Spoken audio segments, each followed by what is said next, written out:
¿Qué tal? Muy buenas noches. Mi nombre es Gabo Resillas. Sean bienvenidos a la tercera emisión ya del podcast Factotum, Literatura y Sociedad. En esta ocasión tenemos como invitada a Itzel Reyes. Ella es politóloga egresada por la UAP. Es miembro de colectivos feministas. Es también activista contra la violencia de género. Ha participado y ganado diversos concursos de ensayo. Uno de ellos el concurso de ensayo Antonio Tenorio Adame, aquí en Tehuacán, Puebla. Itzel, buenas noches, ¿cómo estás? Hola, Gabriel, muy buenas noches. Muchísimas gracias por la invitación. Muchísimas gracias a Vociferoces, al equipo de Vociferoces que están aquí. Muchas gracias. Estoy contenta de estar aquí nuevamente en esta ciudad que aprecio mucho, que aquí pasé 4 años de mi vida y pues agradezco muchísimo la invitación. No, pues muchas gracias a ti por venir desde Guajuapan para estar aquí con nosotros. Cuéntanos, Itzel, últimamente, ¿qué has hecho? ¿Cuáles son tus proyectos? ¿A qué te has dedicado? Ok, bueno, como lo comentaste, yo egresé de la licenciatura en Ciencias Políticas. Antes de egresar de la licenciatura, estuve trabajando y lo podemos platicar un poquito en diversos grupos juveniles.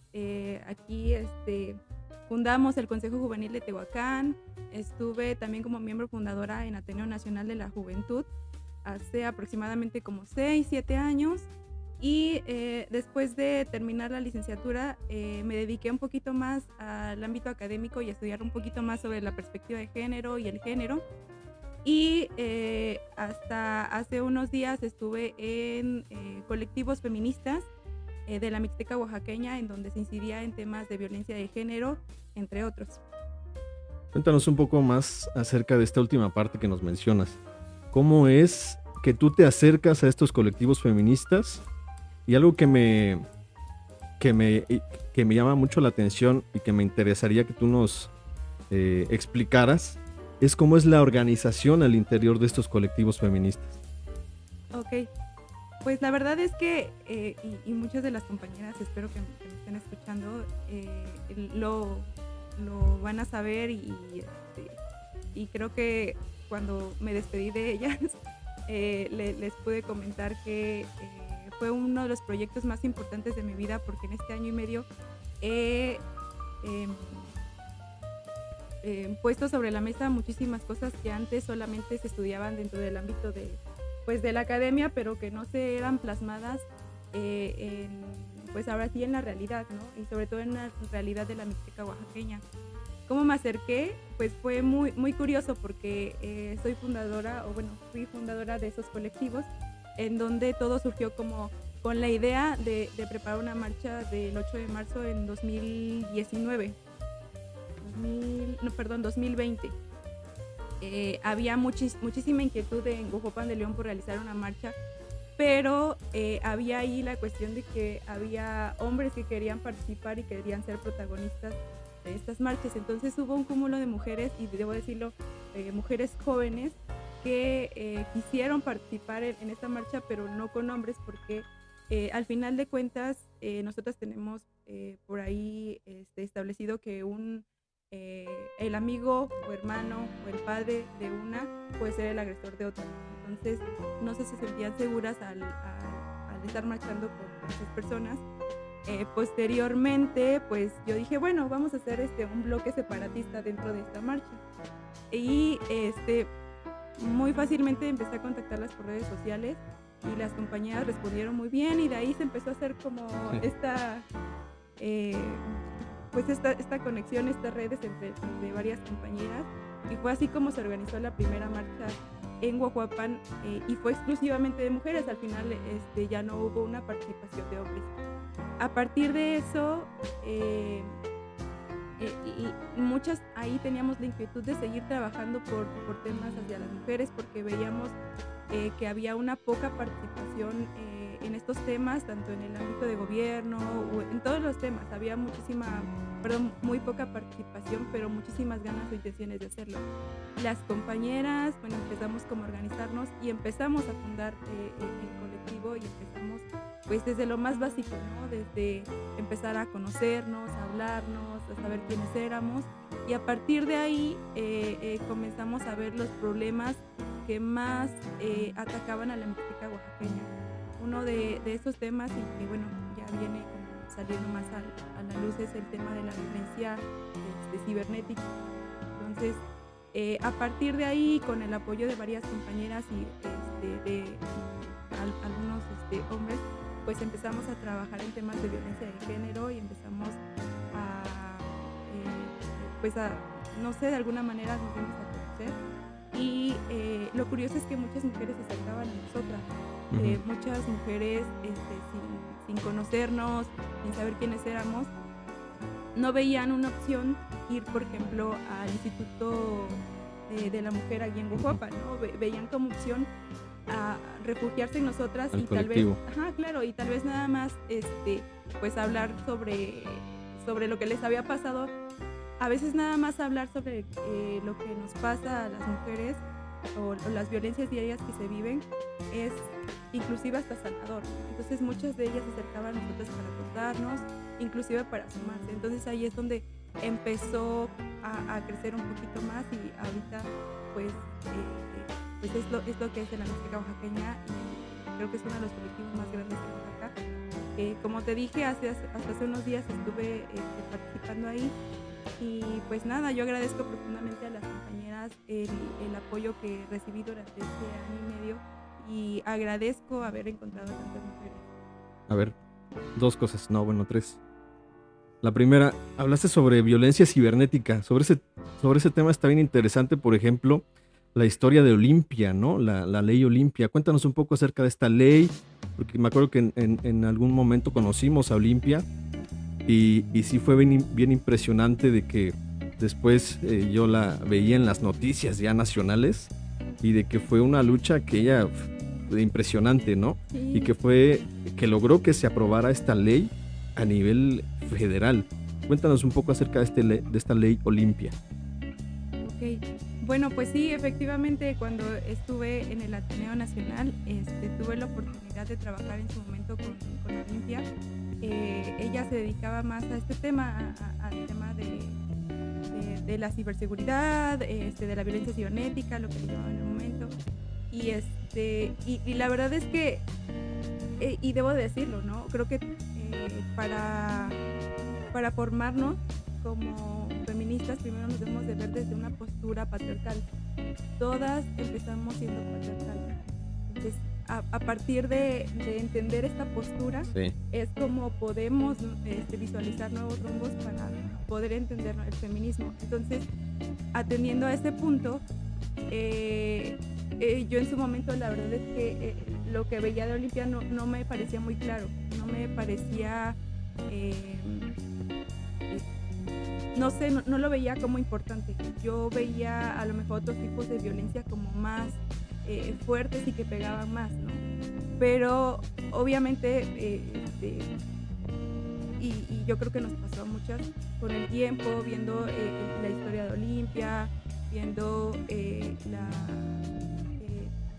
o sea, que realmente había un tipo de violencia, y un tipo de violencia que pegaba a más sectores, ¿no? Porque no solamente era un tipo de violencia donde te golpeaban y pues tú ibas, o sea, hay maneras, ¿no? Para poder, no sé, contrarrestar ese tipo de violencia, pero al menos en la cibernética en ese momento eran muy pocas las vías para poder pues denunciar o hacer frente a esto, ¿no? Quedabas indefenso, ¿no? O sea, se violaba tu privacidad de una manera tal que ya no la podías, claro, detener. Claro, y te afecta pues en muchísimos ámbitos, ¿no? En lo social, en lo psicológico, en lo familiar. O sea, es un tipo de violencia, de verdad, creo que es de los más agresivos, ¿no? Pero anteriormente no lo veíamos así, y inclusive lo normalizábamos. Entonces, pues sí, este tema de violencia digital, la verdad es que lo vimos mucho en la Mixteca, y yo creo que aquí también hay o permea, pero creo que no ha sido tan visibilizado en Tehuacán. Cuando estuve en los colectivos, pudimos identificar a un grupo de hackers. Hasta el momento pues no puedo dar también mucha información porque es un poco confidencial, pero sí había un grupo de personas que se dedicaban justamente a eso, a robar las contraseñas, a entrar a la privacidad, sobre todo de las mujeres, porque son las mujeres las más vulneradas con este tipo de violencia, y las extorsionaban. Sí, es que también es un negocio, ¿no? Sí, o sea, de verdad, estas personas estaban en la Mixteca oaxaqueña, en la Mixteca guerrerense y en la Mixteca poblana. Por eso te digo que yo creo que en Tehuacán también existe este tipo de violencia, pero está muy, bueno, a mi perspectiva creo que está muy silenciada. Sí. Hablando del segundo punto, ahorita que hablas de Tehuacán, el día de ayer o antier veía un programa en un medio local, un medio en línea también, y hablaban de feminismo, pero de verdad que muy, muy bajo el nivel del debate. O sea, todavía esta cuestión de la guerra de los sexos. Había un hombre y una mujer. Y uno defendía el feminismo y el hombre defendía el machismo como si el machismo fuera la contraparte o la antítesis del feminismo, la cual está totalmente incorrecto. Claro. Entonces, quisiera yo preguntarte dos cosas. En primero, una pregunta fácil. ¿Qué es el feminismo? Si hay, bueno, creo que hay varios feminismos. Entonces me gustaría que hablaras sobre tu definición o conceptualización del feminismo y diferenciar los tipos de feminismo. Y la segunda parte que nos contaras es cómo elevamos el debate. O sea, ¿qué hacer para elevar el debate, aparte de estos, como este tipo de ejercicios? ¿Qué podemos hacer para elevar el debate y empezar a desmitificar al feminismo?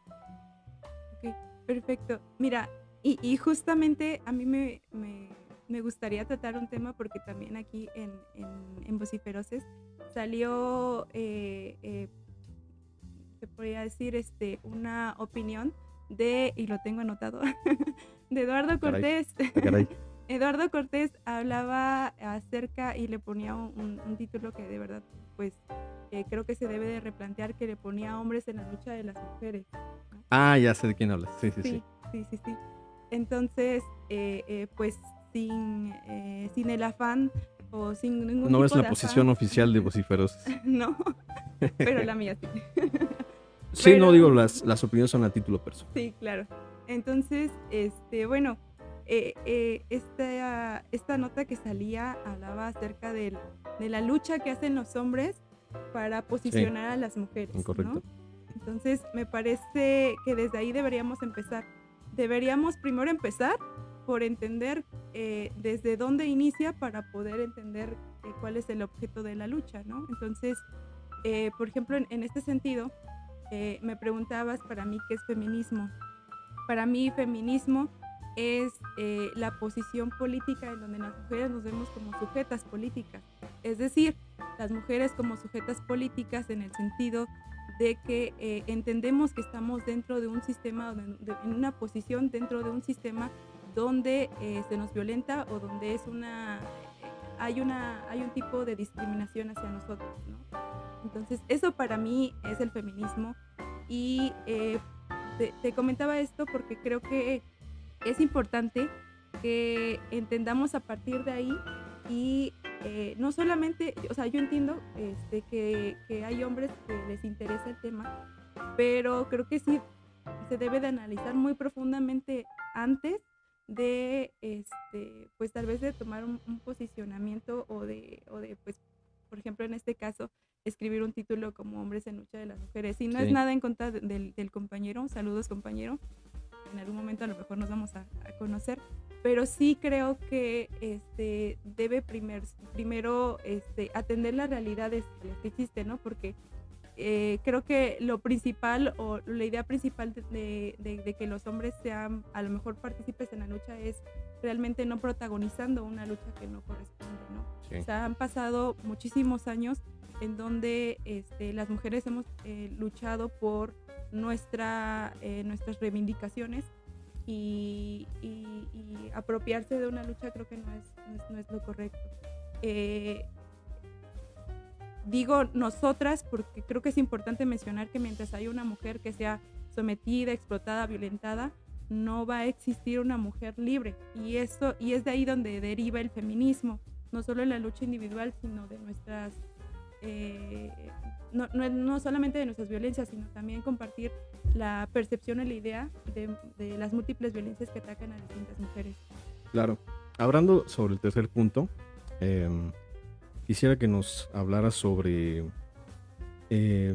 comentabas que en Huajuapan muchas mujeres ven una opción en lugar de en las instituciones, en el colectivo.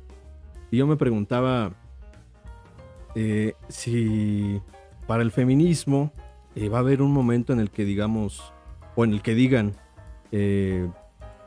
hemos llegado al final de la lucha, hemos conseguido lo que queremos, o es una lucha constante.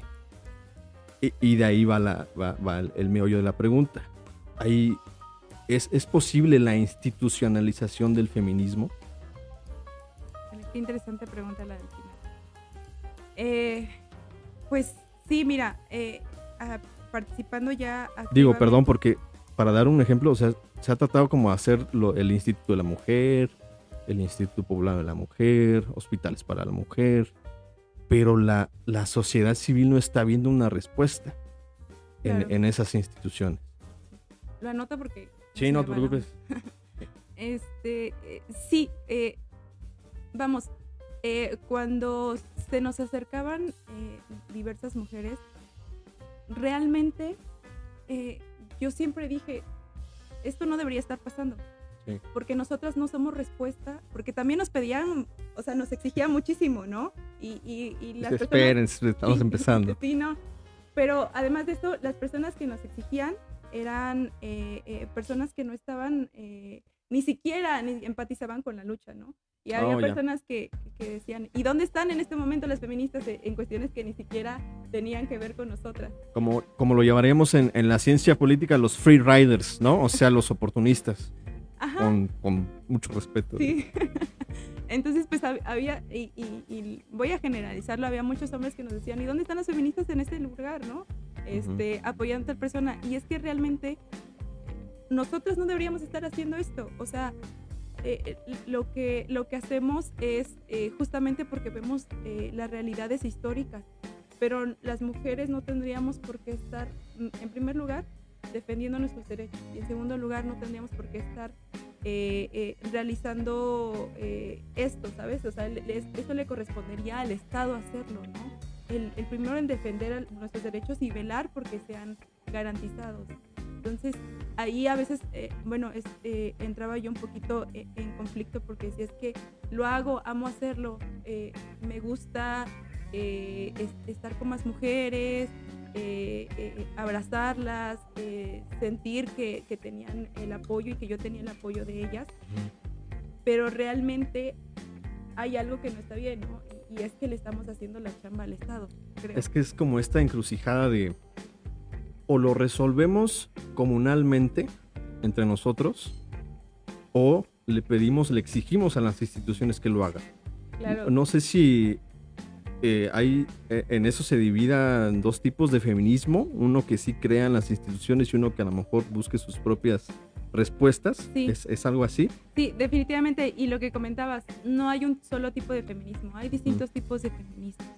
Y en estos tipos de feminismos exactamente está el feminismo liberal, que es más encaminado a lo institucional, y hay otros tipos de feminismo, por ejemplo el decolonial, el feminismo interseccional, que son menos apegados a. Entonces, pues sí, efectivamente, al final de cuentas, cualquier tipo de lucha, no solamente el feminismo, también hablemos de comunidades LGBT, hablemos de otros tipos de luchas, nunca son monótonos, o nunca está formado solamente por una masa. O sea, hay una diversidad, porque justamente los seres humanos somos diversos. Claro, ¿no? Y lo mencionábamos el programa anterior con Chucho Arenas, que por cierto acá está de público. De hecho, ya en próximos programas yo creo que vamos a tener público ya aquí en persona también. Yeah. Entonces, a los que se quieran ir apuntando de una vez apúntense. Lo comentábamos con Chucho. El Chucho decía que al momento de que él se inmiscuye en el estudio del pensamiento crítico, se da cuenta de que incluso en el pensamiento crítico de oposición hay muchas contradicciones, ¿no? Entonces me imagino que es algo parecido a lo que pasa en el feminismo, porque muchas veces cometemos el error, por ejemplo, como en este programa que te comentaba yo, que súper bajo el nivel del debate, Okay. cometemos el error de generalizar y creemos que hay un solo feminismo, cuando no es así. Así es, sí, o sea, realmente hay una diversidad de feminismos y, y justamente por eso te decía que primero hay que vernos como patriarcales para después entrar al feminismo. Y aquí voy a compartir un poquito más una historia y tú me das la razón o me apoyarás también recordando un poquito. Cuando inicié pues en esta rama aprendiendo, yo te decía, es que yo no puedo decir que soy feminista en este momento. Yo necesito estudiarlo, necesito saber de qué va, de qué trata, aunque tenía muchas compatibilidades, pero necesitaba saber de qué trataba, ¿no? Y sobre todo pues para no regarla, ¿no? Porque, perdón, porque, vamos, o sea, no te puedes adentrar a algo que no conoces.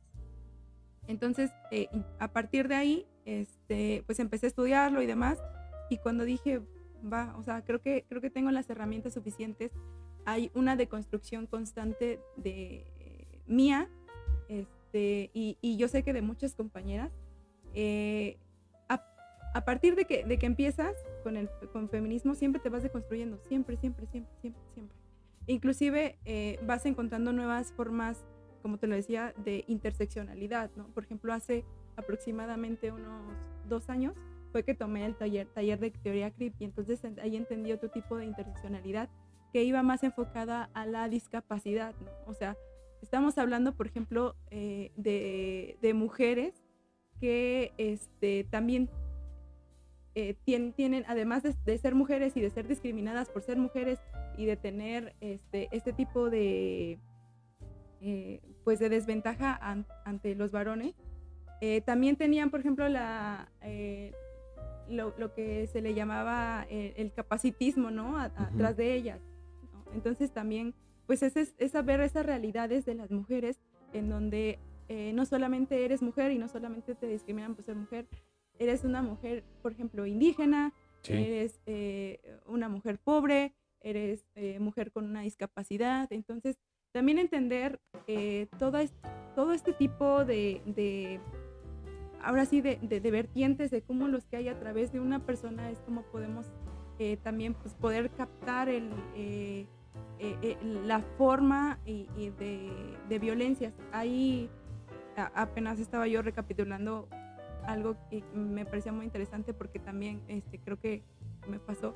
Cuando yo no identificaba una violencia era porque tal vez yo era agresora y yo era quien estaba ejerciendo esa violencia. Cuando no la sabemos identificar o cuando nos negamos a ella es porque probablemente nosotros la estamos ejerciendo. Está bien cañón. Ahorita mencionaste como que cuando hay dobles o triples castigos, ¿no? Y me llama mucho la atención que aparte de ser mujer, aparte de que tienes una discapacidad, también eres pobre. Entonces ahí ya hay triple castigo y me recuerda mucho a un no sé si postulado o una idea, un argumento de Judy Butler, que justamente me comentabas que como que no estás muy de acuerdo con ella. Yo apenas me estoy adentrando en su pensamiento. Descargué un PDF, una recopilación de entrevistas y de cursos que ella pronunció en distintas universidades, incluso de aquí de América Latina. Y Butler dice, el feminismo, aparte de luchar contra el machismo, contra el patriarcado burgués, también debe de luchar contra la pobreza, ¿no? Dice, las mujeres al interior del feminismo, digamos, con cierto grado de privilegio, deben de velar y deben de construir al interior como consensos para ayudar a las mujeres pobres. ¿Qué opinas acerca de este postulado de Butler? Primero me gustaría un poquito recalcar lo que comentaste. Difiero en la palabra castigo. No creo que sea castigo, sin embargo sí creo que son condiciones. Es como cuando hablan sobre los grupos vulnerables. No son grupos vulnerables, son grupos que son vulnerados a través de un sistema. Entonces, sí, no creo que la palabra sea castigo. Ujú. En cuanto a Butler, no es que no esté de acuerdo, y era lo que, retomando un poquito, estamos en constante deconstrucción, nos estamos viendo cuál es nuestro pensamiento crítico hacia ciertas formas, ¿no? Inclusive con el tiempo va cambiando. Entonces, no es que estén de desacuerdo con Butler, pero sí hay algunas cosas en las que no concuerdo mucho, y yo la leo y todo, pero en el sentido, por ejemplo, de quitar el género y tal vez como enlazarlo o no darle tanto peso al género y al sexo. ¿Por qué? Porque al final de cuentas lo que se busca es la eliminación de los estereotipos de género. Pero ¿cómo se pueden eliminar los estereotipos de género? Pues con algo que decía Celia Amorós, conceptualizar es politizar. Entonces, si conceptualizamos qué es género, qué es sexo, cómo a partir de eso hay diversas discriminaciones o diversos estereotipos que a lo largo del tiempo han hecho que las mujeres pues estemos en la posición en la que estamos. Entender esos conceptos y entender por qué, el por qué están y por qué siguen vigentes, nos va a hacer de alguna manera que ya no los volvamos a utilizar más, ¿sabes? Entonces, no es que esté de acuerdo, pero sí creo que tengo algunas reservas. Yo decía castigo en el sentido de que mucha de la violencia es estructural. O sea, no también se vaya aquí a tachar de discriminador y todo. O sea, lo menciono porque, o sea, para muchas de estas mujeres y de estos hombres no hay oportunidades laborales. Para personas con discapacidad, las calles de las ciudades no están en condiciones para que ellos transiten libremente. En ese sentido, yo diría que es un castigo, no en el sentido discriminatorio de la condición física. Pero se me hace bien interesante. Ahorita que tocas la cuestión del sexo género, fíjate que antes de saber que ibas a venir al programa, estuve leyendo El Marqués de Sade.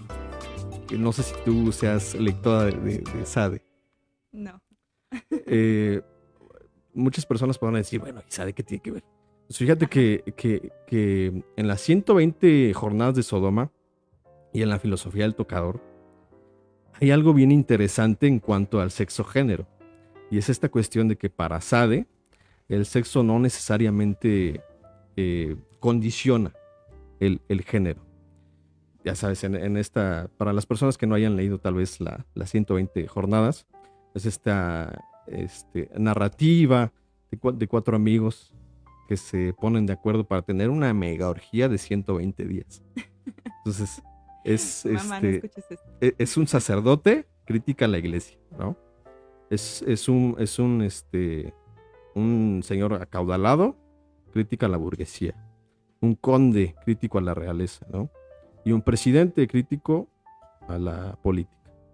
Entonces estos cuatro cuates se ponen de acuerdo, se encierran en un castillo que cuando lo narra Sade, a mí se me figura remitiéndome a una referencia pueril, se me figura este castillo en donde encierran a Fiona en Shrek, ¿no? Así en medio de un volcán y todo. Pues el castillo que narra Sade es todavía más inaccesible. Él menciona que están en unas montañas así, súper retiradas, casi en los Andes, en el final del mundo. Y dicen que estos cuates llevan a jovencitas y jovencitos con ciertas características físicas y de la personalidad, y cuando llegan al castillo, no conforme con que está en el fin del mundo, tiran el puente para que nadie pueda acceder, y aparte de eso, cierran todas las entradas, bloquean las ventanas, o sea, totalmente inaccesible. Y aquí se me haría bien interesante, que yo creo que ya lo hay, hacer como un estudio Foucaultiano del encierro, porque para Sade, en lugar de que el encierro sea para la transformación y reformación de las almas, como diría Foucault, para Sade es el encierro para la sistematización y la disciplina del placer. Porque hay reglamentos. O sea, en estos 120 días, en estos 4 meses que se dedican a los placeres de la lubricidad, que es la palabra que utiliza el marqués para referirse a la lujuria, hay reglamentos.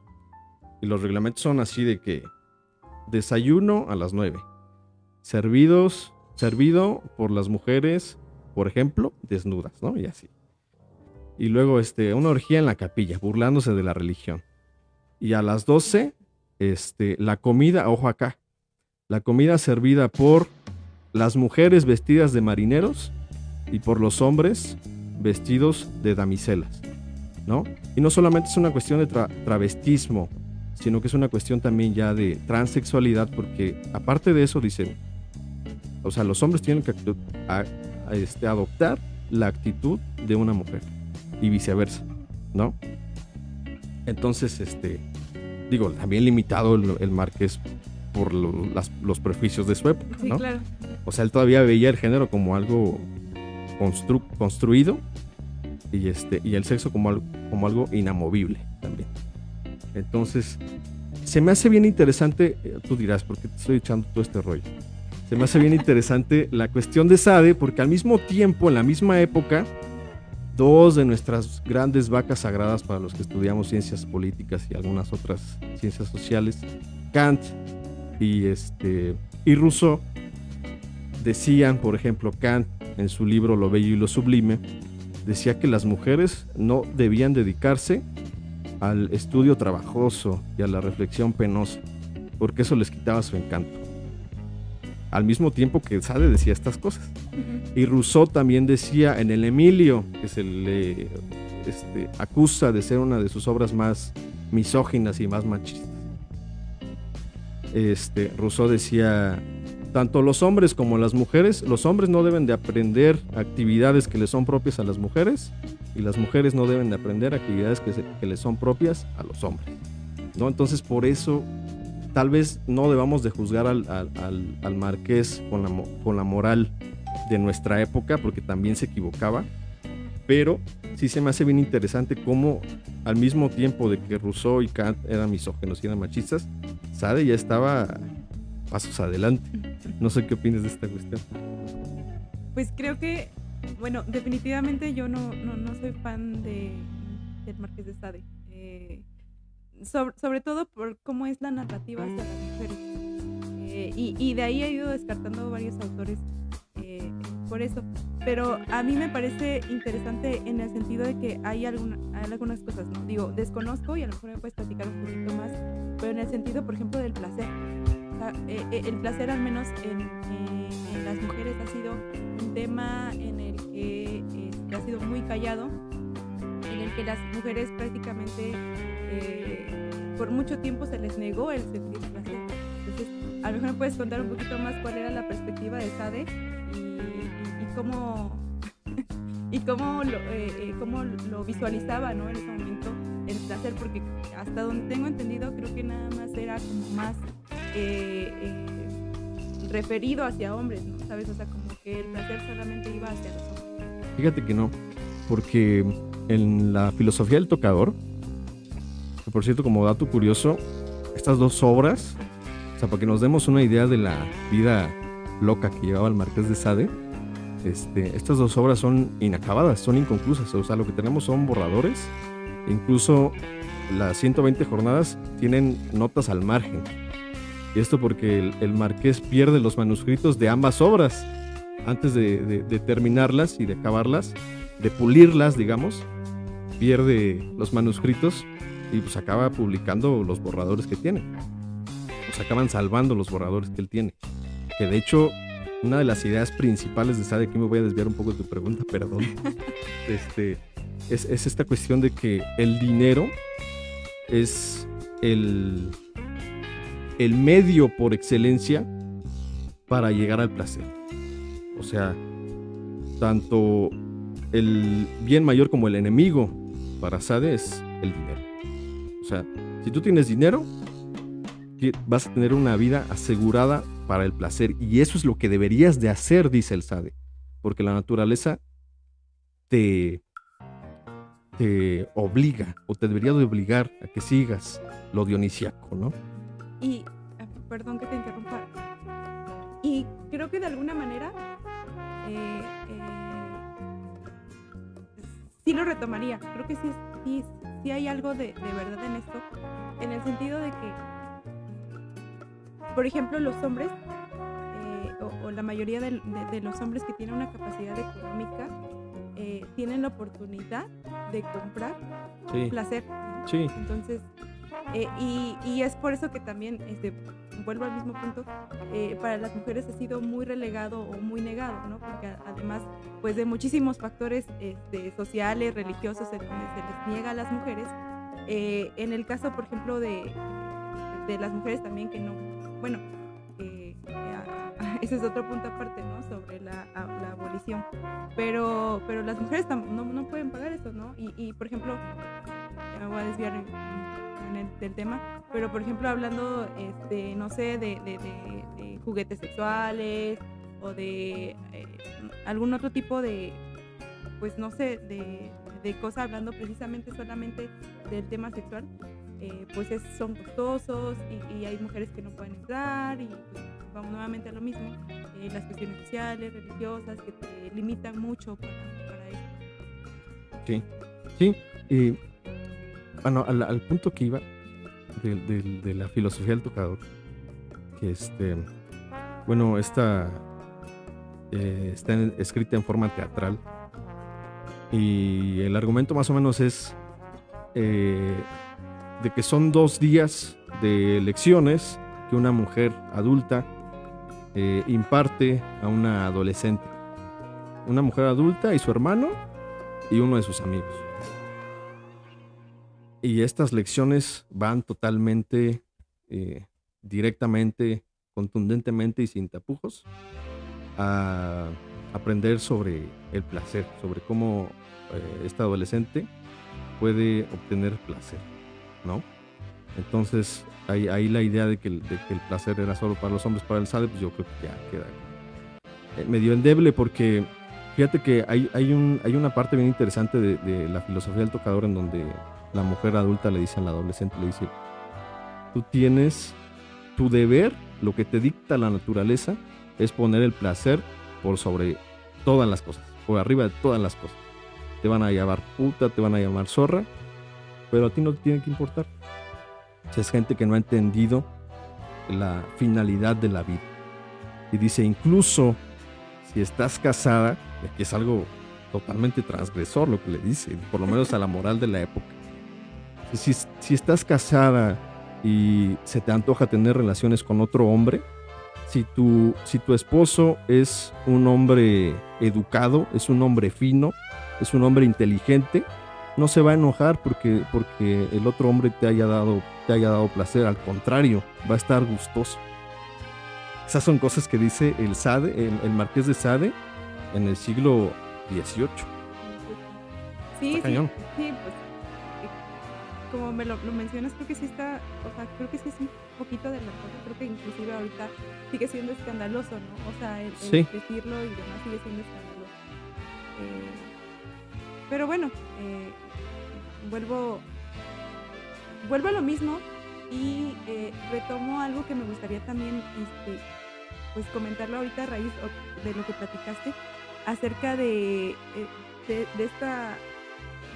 esta relación entre la facilidad de adquirir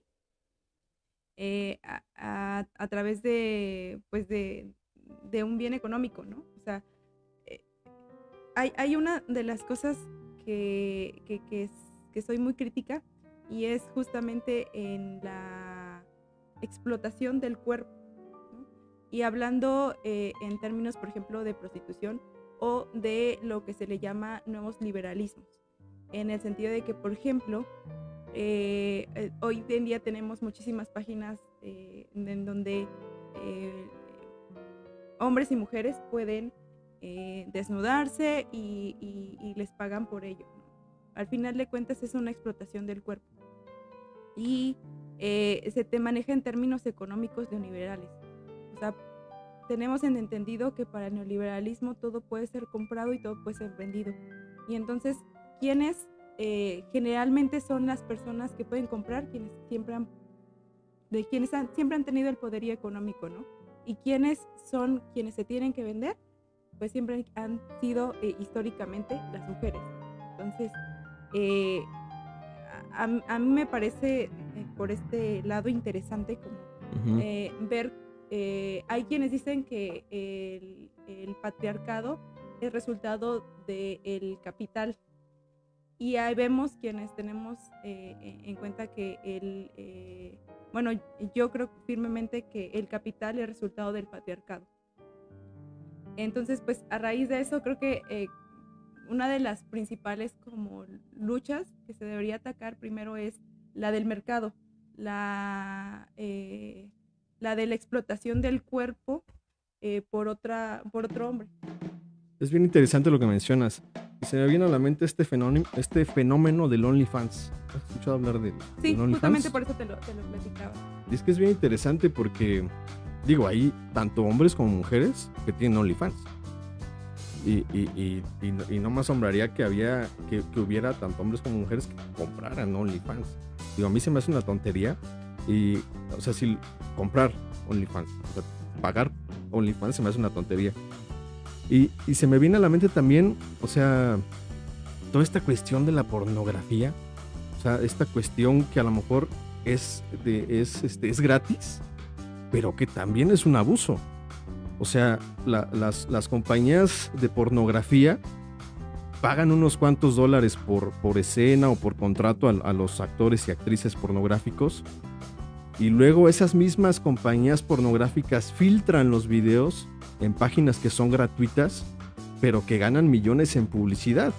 O sea, aquella persona que, como tú dices, se está autoexplotando y que está vendiendo su cuerpo, que a lo mejor es la única fuerza de trabajo que tiene, no está recibiendo la cantidad proporcional a esa explotación. ¿Por qué? Porque las compañías pornográficas están ellas mismas, ¡ay, se filtró el video!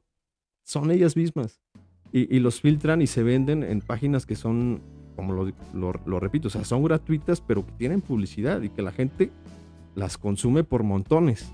O sea, eso también se me hace bien peligroso. Ahorita sí está de moda esto del OnlyFans y todo, pero yo creo que en la historia moderna del Internet, por lo menos desde la historia moderna del Internet, ha existido. Y está ahí. O sea, también hay que hablar de eso. La autora Ana de Miguel manejaba algo muy interesante. O sea, todo esto que existe, tanto OnlyFans como las otras páginas, se sustentan en la libre elección. En una libre elección que hoy en día es la nueva desigualdad. Porque vamos, hoy estamos en sociedades formalmente o supuestamente igualitarias, ¿no? Si tú le preguntas a, no sé, cualquier persona que vaya pasando por la calle y le preguntas si tenemos las leyes correctas para que seamos iguales hombres entre mujeres, en una mayor cantidad te van a contestar que sí hay ya las leyes necesarias para que los hombres y las mujeres seamos iguales. Pero realmente sigue habiendo una desigualdad enorme y se esconde detrás de esto que llamamos la libertad de elección, ¿no? O sea, podemos, por ejemplo, elegir insertarnos o entrar a una página de OnlyFans y empezar a ganar dinero a través de eso. Esa es tu libre elección, pero ¿qué tan libre es, ¿no? ¿Qué tanto no está sujeta a otros factores como por ejemplo la desigualdad económica, que es lo que ya te comentaba, ¿verdad?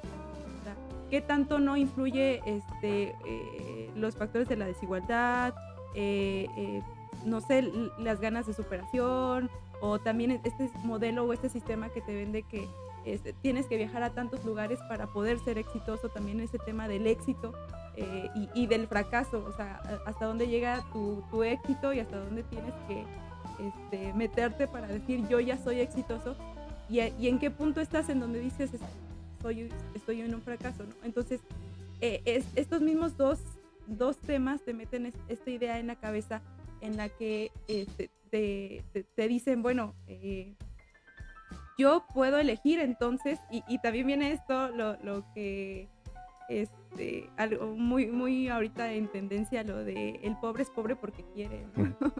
O sea, de verdad hay que entender desde lo más básico para entender que realmente el pobre no es pobre porque quiere, ¿no? Y que hay un cúmulo de situaciones y de circunstancias que hacen que las personas, y yo en lo particular me refiero a las mujeres, tomen ciertas decisiones. O sea,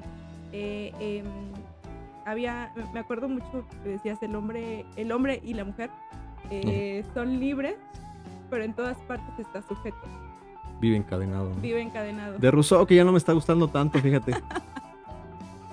Me acuerdo por ti. Sí, Rousseau.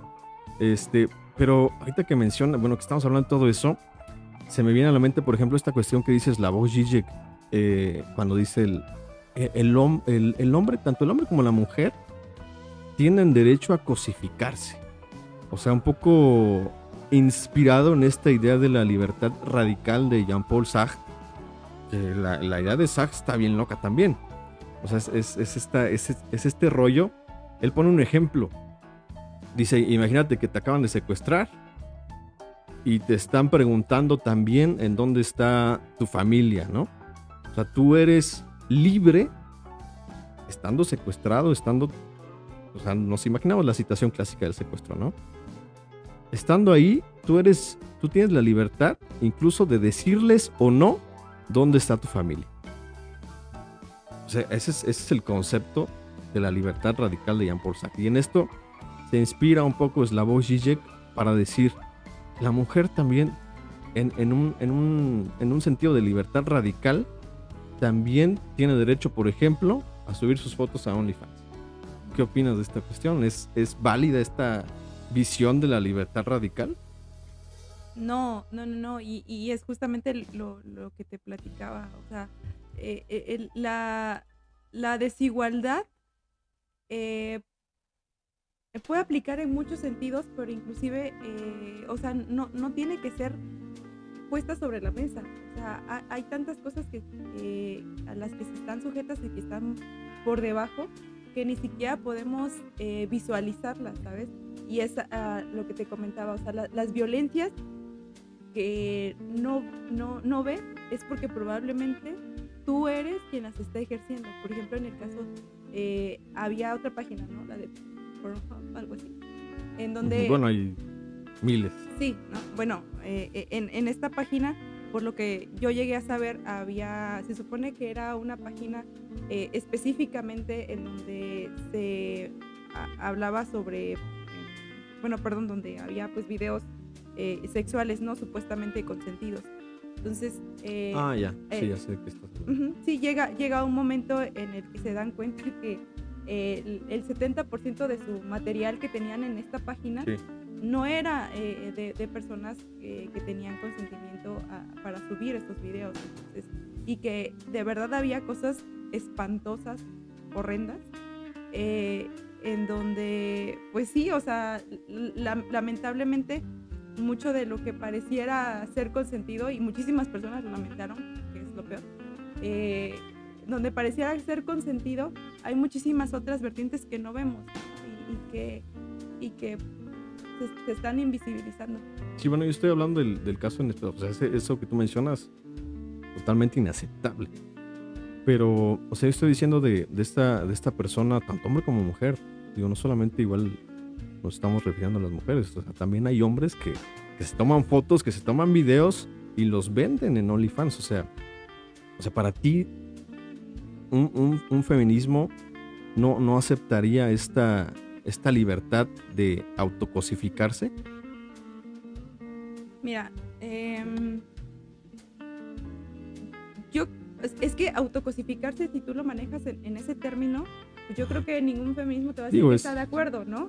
Yo me vendo, o sea, vendo mi imagen, vendo mi cuerpo, me tomo fotos, las subo, o sea, me estoy cosificando y me estoy vendiendo. Sí, pero, o sea, si tú hablas de que un feminismo acepte la cosificación, no te va a decir que no. La libertad de autocosificar. Sí, pero ninguno te va a decir que sí. La cuestión es cómo se ve o desde qué perspectiva se ve.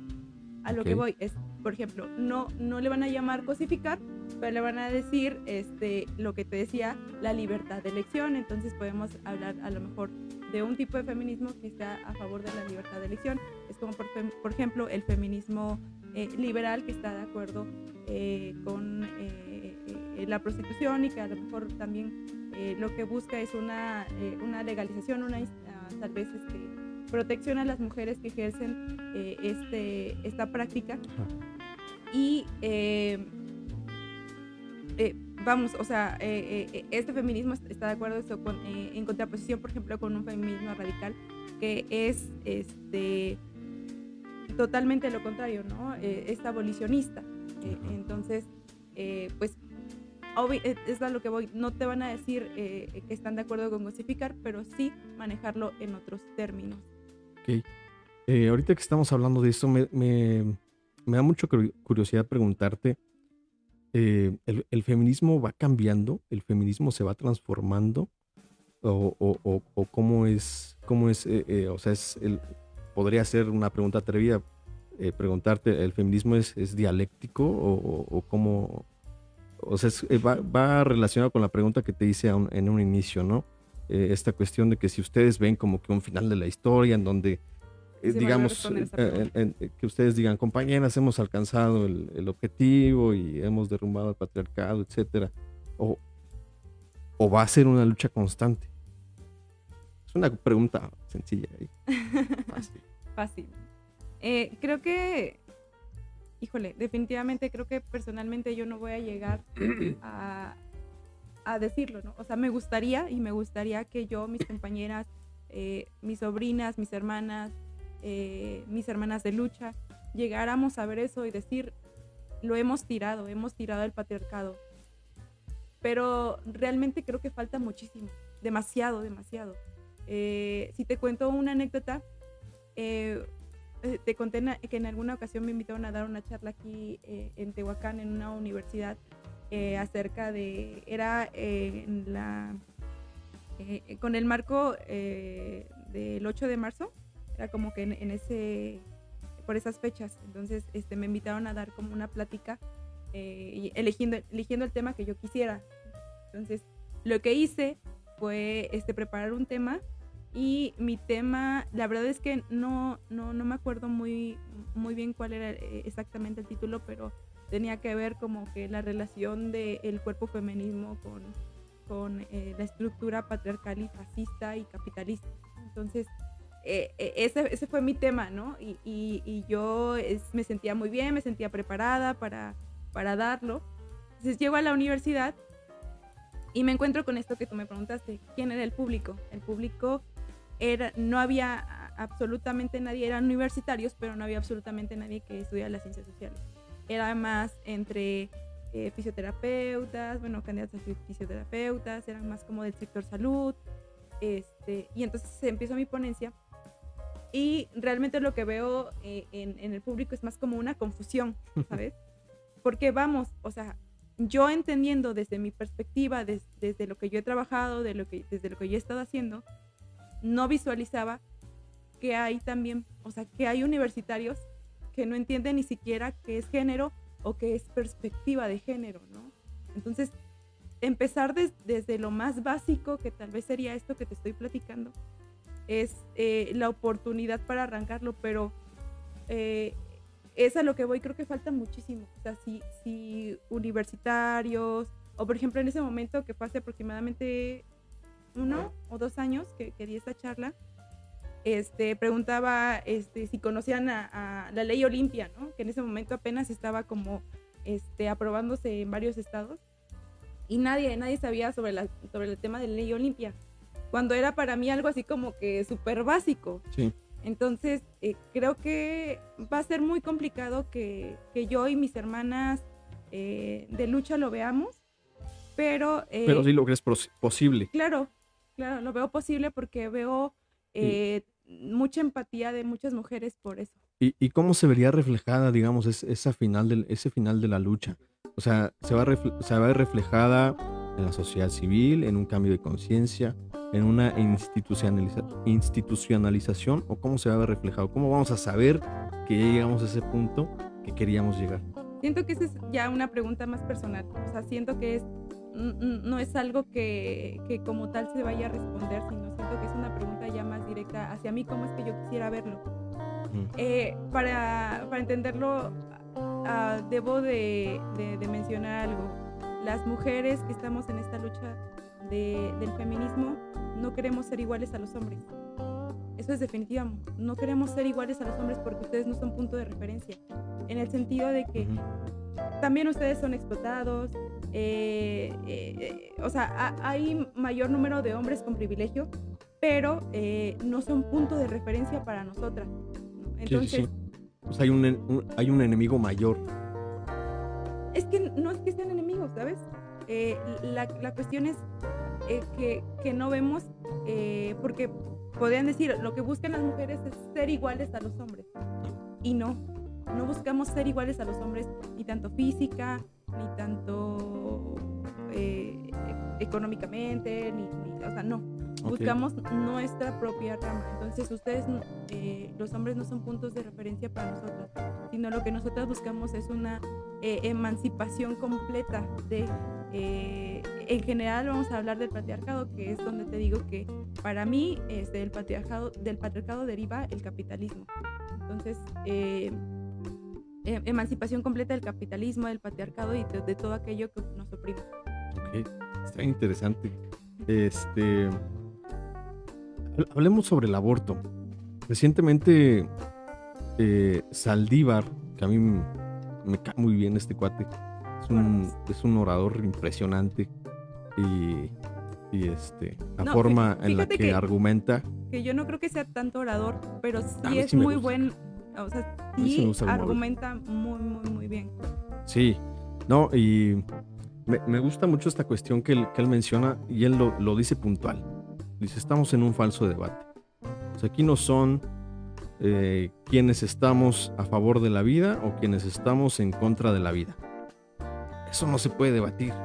Digo, incluso lo diría Foucault, es la visión moderna del Estado, estar a favor de la vida.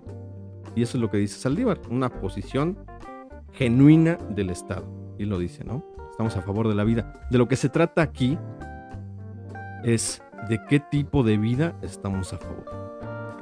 Estamos a favor de una vida para la mujer condenada a ser criminalizada, de una vida que se viva en la desgracia, que se viva en la pobreza, que se viva tras las rejas por la criminalización del aborto. Ahí es una cosa, es la posición del Estado.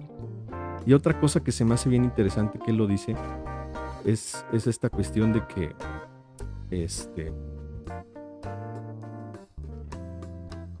ya se me fue el otro punto, pero digo, ¿tú qué piensas acerca de esta descriminalización del aborto? ¿Estás a favor? Que yo me imagino que sí. ¿Hay motivos para estar en contra? Me gustaría escucharte en ese sentido. No, definitivamente estoy a favor de la despenalización del aborto y de la no criminalización de las mujeres. Me parece un logro muy importante, pero un logro no creo que se deba ser 100% de la Suprema Corte. Creo que al final de cuentas la resolución de la Suprema Corte es el resultado final de las múltiples voces que se replicaban en muchísimos lugares por la liberación de las mujeres que están presas por abortar y porque también no se le criminalice a las que posiblemente están por abortar o a sus acompañantes también. Entonces, creo que es un paso muy grande, pero no lo es todo. Y esto solamente es una herramienta jurídica que va a ayudar a que muchas mujeres no sean criminalizadas, pero pues aún falta muchísimo más porque falta otorgar realmente la seguridad en cuanto a cuestión de salud para las mujeres. O sea, esto es nada más una herramienta. Sí, es la descriminalización. Legal. Sí, o sea, nada más una herramienta. No es legal. Que el Estado te va a dar no es la atención hospitalaria. Todo. No es una legalización. O sea, lo que estamos viendo ahorita es una despenalización, no es una legalización. Sí. Ya legalización tendría que conllevar el crear políticas públicas adecuadas y tropicalizadas a ciertos sectores para que toda mujer tenga acceso a una maternidad elegida. Que también fíjate que en 2020, antes de que pasara esto de la descriminalización del aborto, el mismo Saldívar dijo y dio la resolución de que cualquier mujer presentando un escrito simple bajo protesta de decir verdad en cualquier institución hospitalaria del país se le iba a poder dar la atención para un aborto seguro y gratuito. Eso lo dijo Saldívar y mucha gente lo criticó porque él dijo: necesitamos médicos sin objeción de conciencia que lo van a tener que hacer porque son empleados del Estado. Sí, y fíjate que creo que el otro punto que ibas a mencionar esto y que a mí se me hizo muy interesante cuando lo tocó Saldívar, que fue cuando dijo es una acción antipopular, porque esto que estaba haciendo pasaba, Saldívar y la Suprema Corte de Justicia pasa a la historia, pero para algunos no es una historia como lo vemos muchas mujeres, ¿no? Una historia de pues no sé, tal vez emotiva, de triunfo. Para muchos otros es una historia de horror. Entonces, y son muchas personas. Entonces decía que esta acción que habían tomado era una medida antipopular. Y sí, o sea, efectivamente, por donde lo quieran ver, es antipopular. Pero en el caso, fíjate que de la objeción de conciencia, yo todavía estoy trabajando mucho en esto, porque creo que estoy de acuerdo en la objeción de conciencia. Y tuve la oportunidad de platicarlo y debatirlo con algunas compañeras. Y es que creo que se debe pues tal vez de poner en un marco legal, pero como que bien estructurado para que también no haya como un tipo de discriminación. Pero sí creo que la objeción de conciencia lo que hace es básicamente no ir contra tus creencias, que creo que es el punto principal, ¿no? de la libertad de los hombres y las mujeres. O sea, el decir, bueno, no estoy de acuerdo, pero tampoco me pongo, ¿sabes? Entonces, la idea, creo que en algún momento se llegó a comentar, era que en el dado caso de que ya llegara a legalizarse, sí, que en cualquier hospital público y privado del país hubiera, tanto en los turnos matutinos y vespertinos, alguien que pudiera realizar el tipo de prácticas como es el aborto, sin negarse. Sin negarse, sí, exactamente. Pero sí creo que también pues existe esta posibilidad de los doctores de decir no, pero tampoco ponerse, que es otra de las cosas. Sí, decir yo no lo voy a hacer, pero no estoy en desacuerdo de que alguien más lo haga, ¿no? Es algo así. Estaría bien interesante. Yo creo que voy a invitar a un médico y vamos a hablar sobre la objeción de conciencia. También eso te iba a decir. En el primer programa, yo toco mis reclamos.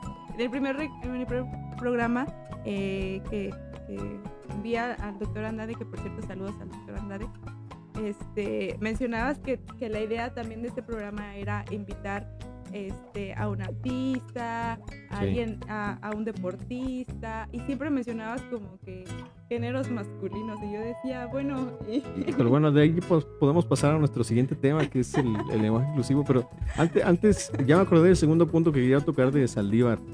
Es que hay otra cuestión que él bien dice que es bien importante, y lo dice así textual. Dice, las niñas ricas siempre han abortado, pero son las mujeres pobres, las mujeres indígenas, las mujeres de los más bajos estratos sociales, las que no está en sus posibilidades económicas abortar. Claro. Y es la vida de esas mujeres las que sí está en riesgo, y eso es anticonstitucional. Claro, sí, o sea, eso está bien cañón. Definitivamente, y no es un o sea, ahí creo que tenemos que aclararlo, no es un postulado de Saldívar.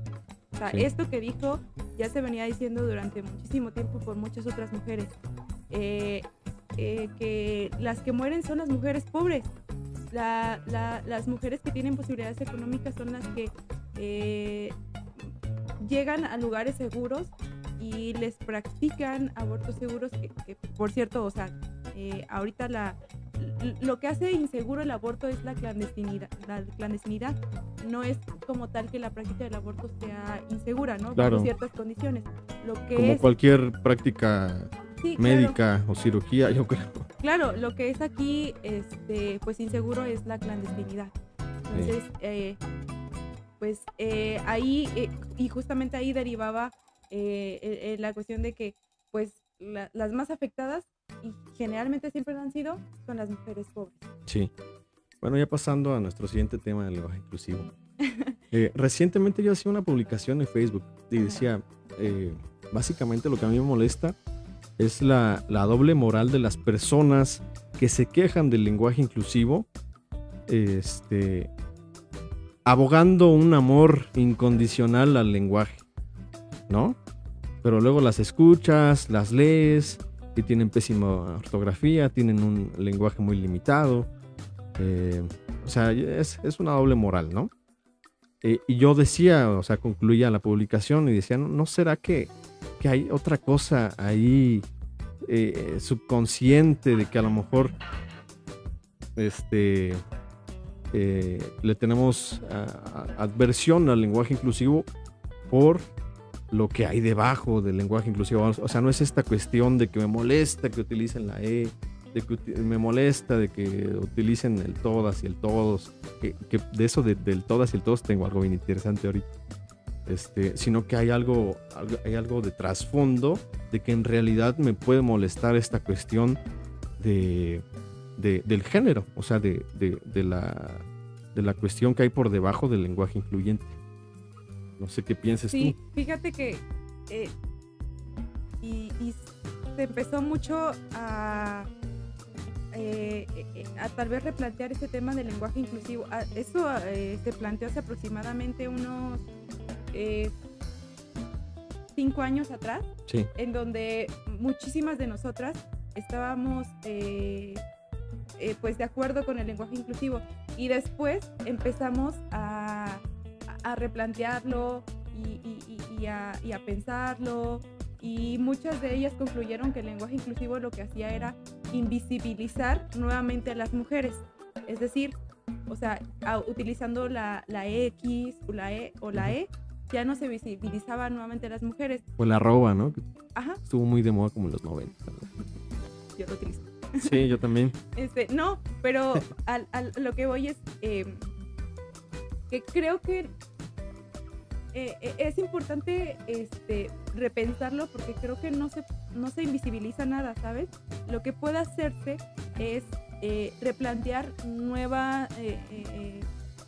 conceptualizarnos, lo que te decía hace un momento, ¿no? O sea, si por ejemplo yo aquí, y de hecho lo iba a decir, o sea, como que buenas noches a todas, todos y todes, no estoy invisibilizando a las mujeres, pero sí estoy planteando una nueva perspectiva hablando de todes, ¿no?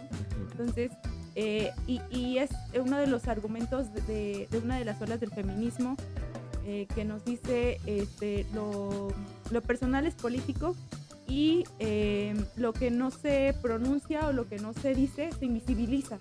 Entonces, si tú no pronuncias a lo mejor a médicas, estás invisibilizándolas, ¿no? Porque siempre, yo me acuerdo mucho que alguien me decía, es que no son ingenieras, son las ingenieros.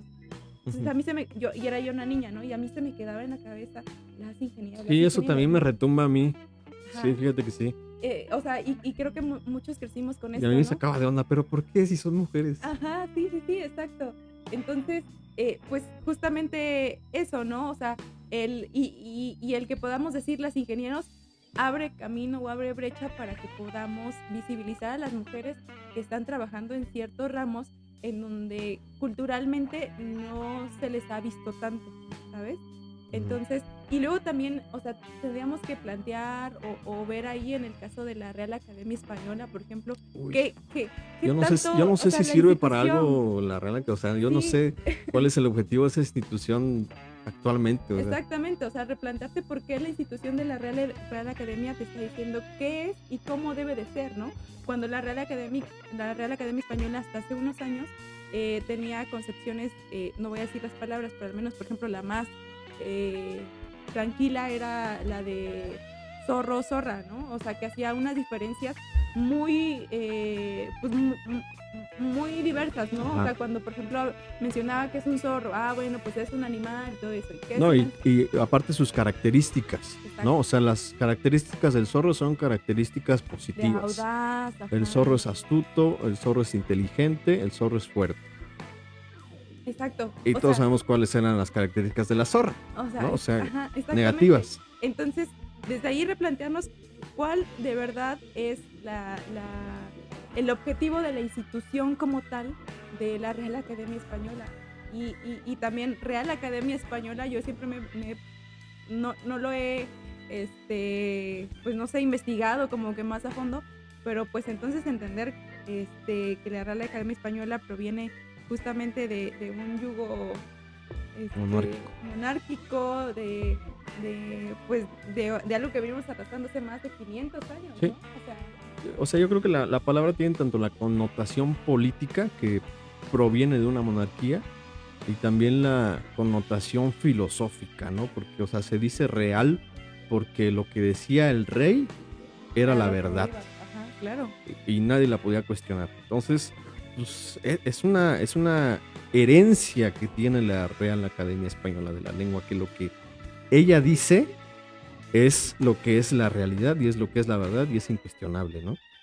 La otra cosa que quería yo tratar es que me criticabas de que no dije las políticas y los políticos. Fíjate que yo no tengo nada en contra del lenguaje inclusivo.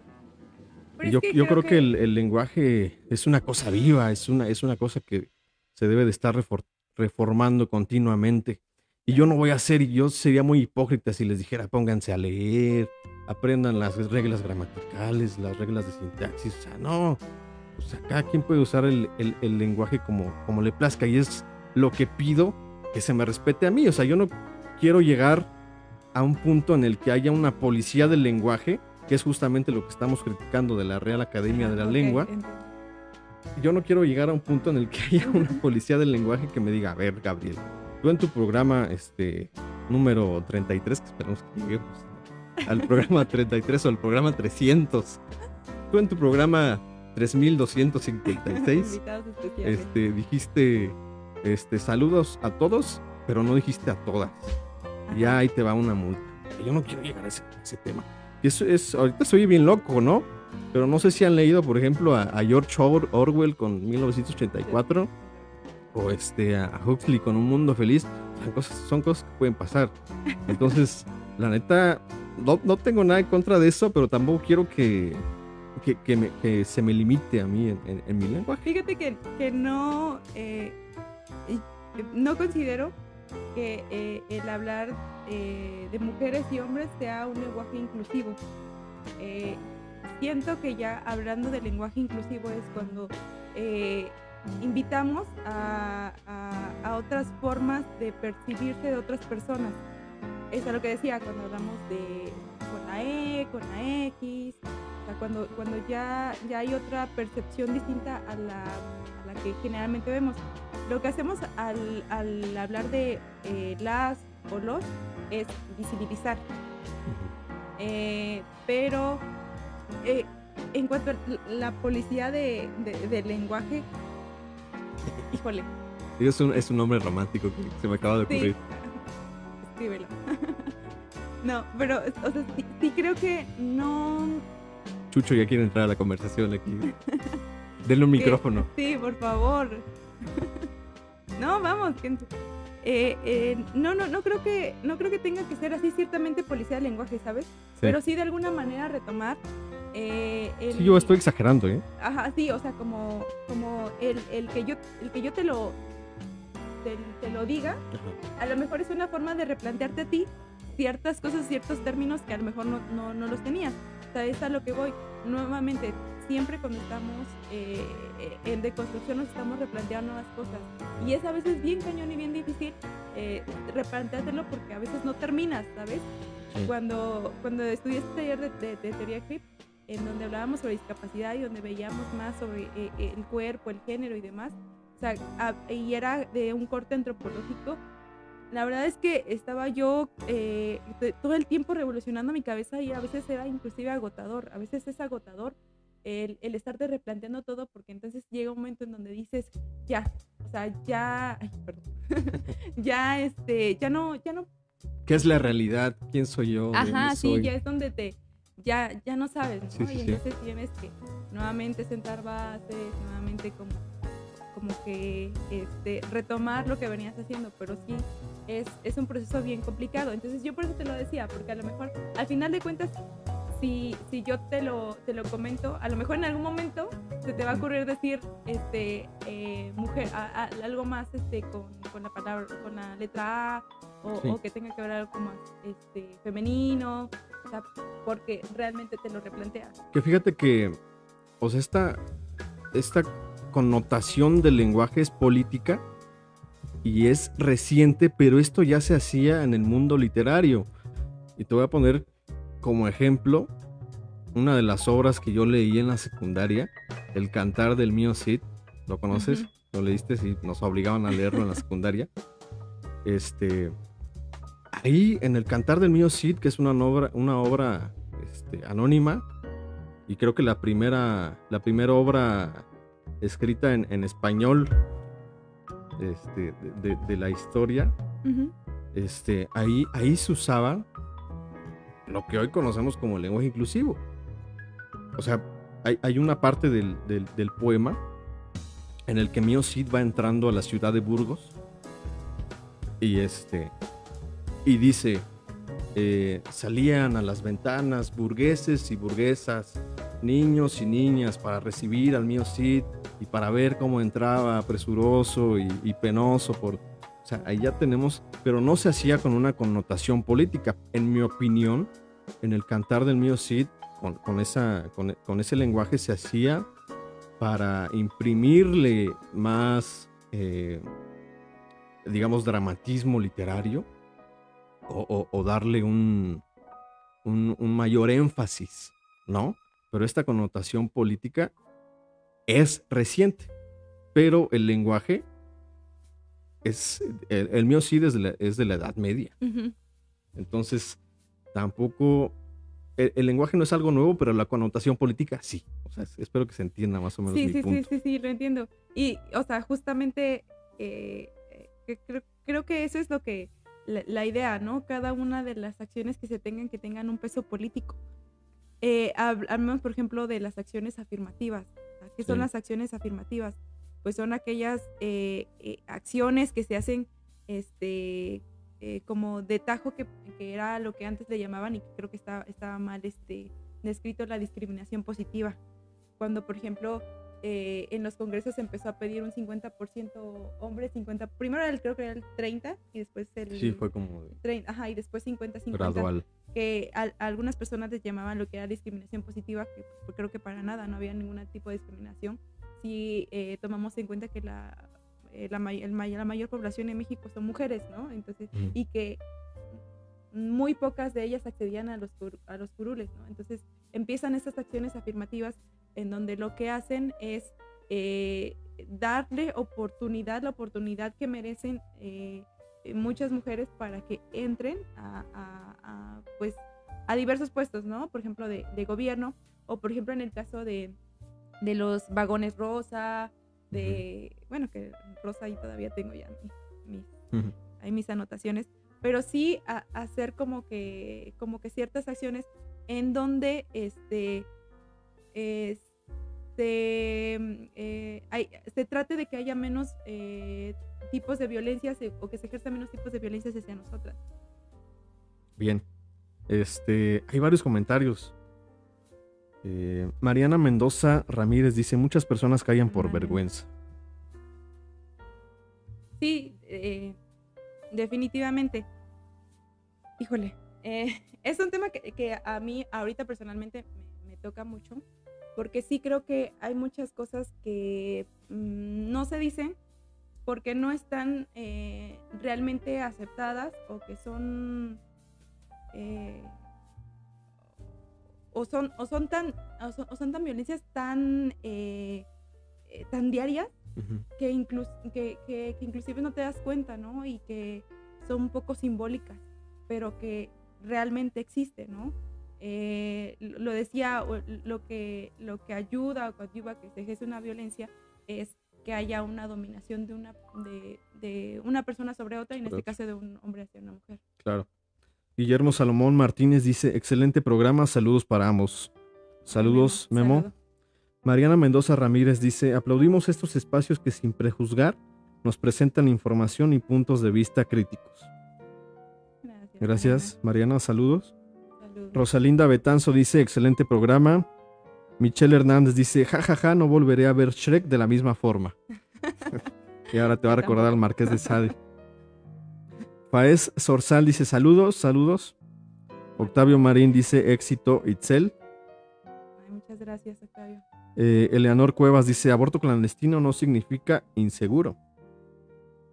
En la mayoría de los casos sí, creo que es lo que dicen las estadísticas. Ajá, bueno, yo a lo que me refiero con que la clandestinidad es a que existe una menor información.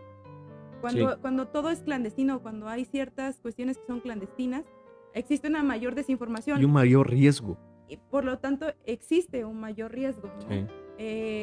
Por ejemplo, podíamos ver hace algunos años que mujeres abortaban con ganchos, ¿no?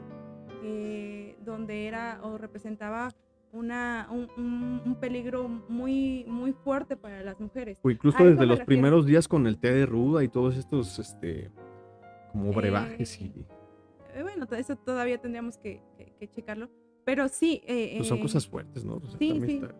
Sí, claro. O sea, yo a eso me refería cuando la clandestinidad pues ayudaba a que hubiera como una mayor desinformación y por lo tanto a que pues muchas mujeres no accedieran a un aborto seguro. Uh-huh. Que ahorita tocando el tema de Leonor, o sea, hoy en día hay muchas mujeres que se están preparando y de verdad preparándose, como en este caso de Eleonor, que se están preparando realmente para apoyar a muchas mujeres. Y yo creo que la diferencia es con que una de ellas se empape de todo lo que se tiene que empapar para apoyar a más mujeres, como para que haga una gran diferencia. ¿Y cómo es este tema de liderazgo? Digo, porque a final de cuentas, bueno, ambos y también Chucho somos politólogos, y como politólogos traemos también esta cuestión que mencionaba yo justamente en el programa anterior con Chucho, cuando hablábamos de la ley del hierro, de la oligarquía, y tú sabes qué es lo que dice Michels, ¿no? O sea, cualquier organización supone una burocracia y inevitablemente cualquier organización va a estar manejada por una oligarquía. ¿Cómo llevan ustedes en los colectivos feministas esta cuestión de los liderazgos? O sea, ¿hay un liderazgo bien marcado? ¿Hay asambleas? Digo, según Michels, inevitablemente tiene que haber una minoría de personas que tomen las decisiones y que marquen el rumbo, a lo mejor con base en ciertos valores, ciertos principios, ciertos objetivos. ¿Cómo llevan ustedes en los colectivos el tema del liderazgo? Pues mira, yo creo que cada colectivo, y es a lo que vamos, o sea, hay una diversidad y cada uno se rige o se rige de cierta forma. De la forma como yo lo veo y siendo politóloga, yo sí creo que hay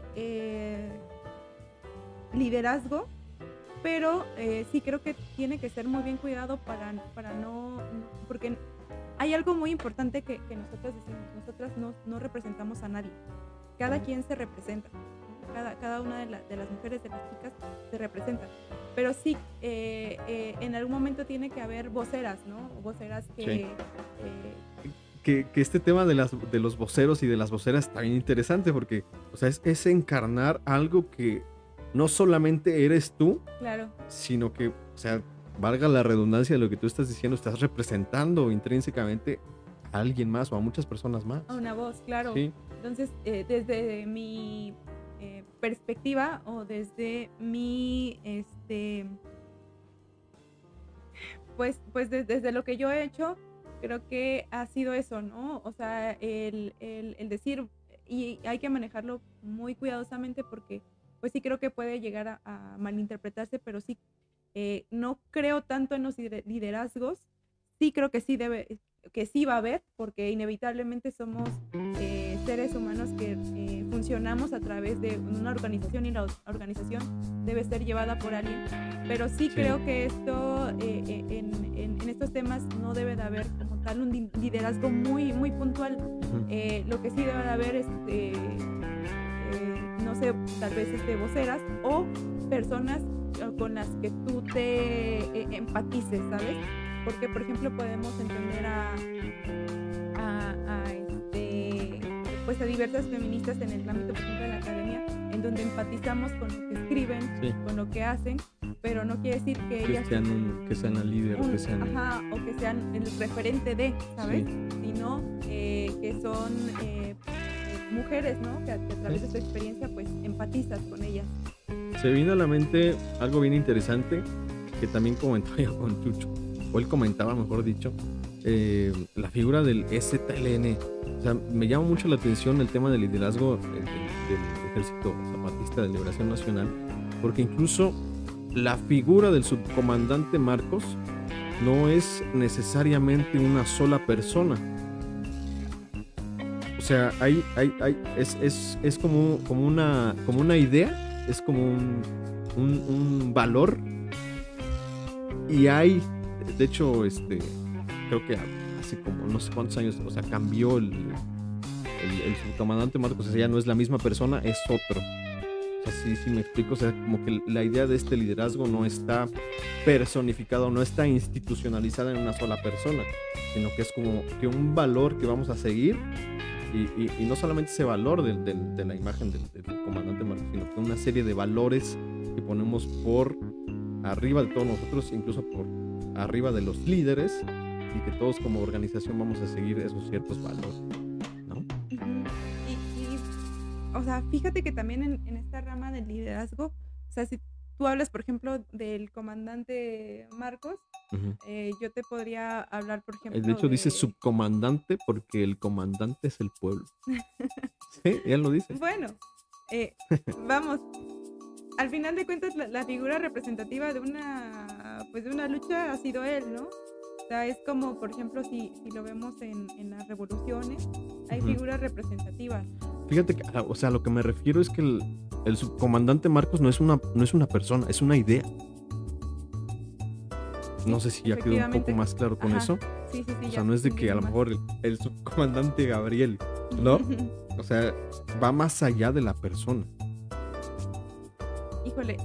Digo, lo estoy mencionando porque se me viene a la mente. No digo que en el feminismo tenga que ser lo mismo. Pero es una cuestión más de idealización, ¿no? O sea, porque, vamos, no creo que, y en eso estoy prácticamente segura, no creo que haya una persona perfecta que represente al 100% todo lo que deseamos. Más bien creo que es una idealización de... Sí, es la idea. O sea, hay unos ciertos valores que están... o sea, hay unos ciertos valores que nunca van a cambiar, que siempre van a ser los mismos, porque una persona puede cambiar en cualquier momento. Entonces mejor nos ceñimos a ciertos valores que siempre van a ser los mismos. Se me ocurre, por ejemplo, la libertad, ¿no? O sea, la libertad siempre va a ser la libertad. La idea de la justicia, por más que haya conflictos teóricos y debates y todo, la idea de la justicia siempre va a ser la idea de la justicia. Entonces mejor, en lugar de ceñirnos a una persona, en lugar de seguir a una persona como estos liderazgos mesiánicos, ¿no? De que seguimos a Jesús porque es Jesús y ya hizo milagros, seguimos a AMLO, ¿no? Por ejemplo, porque ya porque es AMLO nada más, ¿no? Entonces mejor nos seguimos a ciertos valores que nunca van a cambiar, y pues vamos a poder tener un norte más específico y más seguro. Que justamente creo que por eso hay muchas figuras representativas en todos los ámbitos y en todas las luchas que pasan a la historia porque mueren. O sea, porque tampoco se les da el tiempo como de de demostrar las diversas caras de los seres humanos, ¿sabes? Es como, se me viene a la mente esta frase de Batman, no sé si has visto Batman, No. que dice ¿cómo dice? Vives lo suficiente para convertirte en villano o mueres siendo un héroe, algo así. Ajá, sí, Algo exacto. así, ¿no? Sí, o sea, Sí, algo así es la idea. algo así me refiero, como a esta idea de que un ser es perfecto, pero solamente hasta donde lo podemos ver, ¿no? Sí, claro. Se me apagó el celular y me parece que todavía hay comentarios. No sé A si ver, alguien me pueda ahora socorrer. yo voy a conducir el programa. Gracias por invitarme a tu podcast, Istel. Estoy muy contento de estar aquí con ustedes. Cuando quieras. A ver, vamos a ver. Bueno, no, mejor te lo doy y tú lo... Pero no nos quedamos. Angelina Nieva dice felicidades, Itzel. Daniel Hernández Herrera dice saludos a Itzel. Y también da un comentario, dice, si es asambleario, hay centralismo democrático. Ayuda a que no una oligarquía tome las decisiones, debe hacer colectividad. Fíjate que Dani, saludos a Dani, él es miembro de una organización marxista, entonces Ajá. por eso es que él realiza este comentario de la no oligarquía, ¿no? Porque al final de cuentas está como más apegado a un, pues sí, quiero pensar, y perdón si te cito mal, como a un socialismo, ¿no? Donde no haya como tal líderes, pero sí asambleístas, ¿no? O algo más, no sé, podríamos decirlo democrático. Sí, algo como comunal, ¿no? Eso es también que como Exacto. comentábamos con el Doc Andrade en el primer programa, y él decía, ¿no? Es que muchas veces el sistema electoral impone el voto y como que no idea formas de participación política y democrática que respeten las asambleas comunitarias, por ejemplo. Y da otro comentario, Daniel Hernández Herrera, dice, el subcomandante Marcos es una figura. En el inconsciente colectivo de la gente siempre tiende a tener una dirección que encauce todo, pero él no es todo. Sí, exactamente, eso es lo que trataba yo de decir. Alejandro Barragán dice, me gusta pensar que los hombres también pueden deconstruir su masculinidad, pero... Y ya no dice más, ahí se quedó. Pero sí. Pero ¿tú qué piensas acerca de eso? De construir, fíjate que yo no, o sea, sí he escuchado el término de la deconstrucción, pero no estoy adentrado, realmente diré yo cualquier estupidez y no sé del tema. Digo, se me viene a la mente nombres como Derrida en Latinoamérica Dussel, a lo mejor Simón de Beauvoir, no hemos hablado de Simón de Beauvoir. Fíjate que yo iba a tocar el tema cuando hablé de Sartre, o sea, porque los relaciono. Y cuando me enteré que venías al programa, empecé a releer El otro sexo. El segundo sexo. El segundo sexo, perdón. No lo releí muy bien, creo. Te faltó releer sí, ya, la tesis también. Ya. Prometo que voy a leer la segunda parte de la tesis de Chucho y lo vamos a volver a invitar. Digo, las próximas 100 páginas ya va a ser la parte 2. Yo también quiero estar ahí, por favor. Sí, no, pero fíjate que Beauvoir lo acepta, no es algo que yo lo diga. Beauvoir lo acepta en el prólogo y dice, yo me estoy basando en el existencialismo de Heidegger y de Sartre. Pero ¿en qué parte del existencialismo? Me estoy basando en la parte del existencialismo de Sartre y de Heidegger cuando dice que no hay una naturaleza humana. ¿Por qué? Porque es existencialismo ateo que dice que no hay una figura más grande que el ser humano que lo predefina, ¿no? O sea, no hay un Dios o como ustedes le quieran llamar, un ser superior, etcétera, el universo, lo que ustedes quieran, que predefina la naturaleza del ser humano. Entonces, de ahí retoma estas ideas Simón de Beauvoir y dice, como no hay una naturaleza humana, pues no hay una naturaleza del hombre ni de la mujer. Ajá. O sea, es esta cuestión de que, como la de su frase, una de sus frases más famosas, ¿no? De que no naces mujer, te hacen mujer. Ajá, exactamente. Pero yo no sabía, bueno, a lo mejor sí ya lo había leído, pero se me había olvidado de que se había agarrado, o había retomado, mejor dicho, las ideas del existencialismo ateo. O sea, eso se me hace muy interesante. Sí, fíjate que, o sea, a raíz de lo que mencionas, me pongo mucho a pensar en esto de lo que hablábamos, de que realmente, ¿qué somos, no? O sea, somos parte de esto, pero desde dónde está la esencia del ser humano, hasta dónde está la esencia del ser humano, o nunca ha tenido esencia a raíz de, pues, de este constructo que te hace ya definirte por lo que eres desde que eres un niño, desde que estás, por ejemplo, inclusive en el vientre materno, ¿no? O sea, Sí. por ejemplo, en esta parte de que te dicen, ¿no? A partir de eso, si eres hombre o eres mujer, o sea, no hay más, ¿no? No, es mujer, ¿no? Y de ahí en fuera empiezan como que, inclusive estando en el vientre materno, como que ciertas cosas en donde ya te vas definiendo. Entonces, cuando el ser humano es lo que es, ¿no? Cuando la esencia del ser humano sale, ¿no? Pues es lo que dice Sartre, ¿no? Un hombre es lo que hace con lo que hicieron de él, o sea, también muy influenciado por el materialismo histórico, por el materialismo dialéctico, de que, lo voy a decir en términos sartreanos, de que la esencia precede a la existencia, ¿no? O sea, primero hago y después soy, porque muchas de las ideas, por ejemplo, de la religión, etcétera, es: soy bueno, entonces voy a obrar como una persona buena. Soy malo, entonces voy a obrar como una persona mala, que también es un debate ya muy recurrente. A mí hubo un momento en el que me gustaba mucho este debate de la naturaleza humana, pero después empecé a ver que muchos cuates pseudo-intelectualoides citaban a las mismas personas y dije, no manches, yo soy uno de esos, qué pena.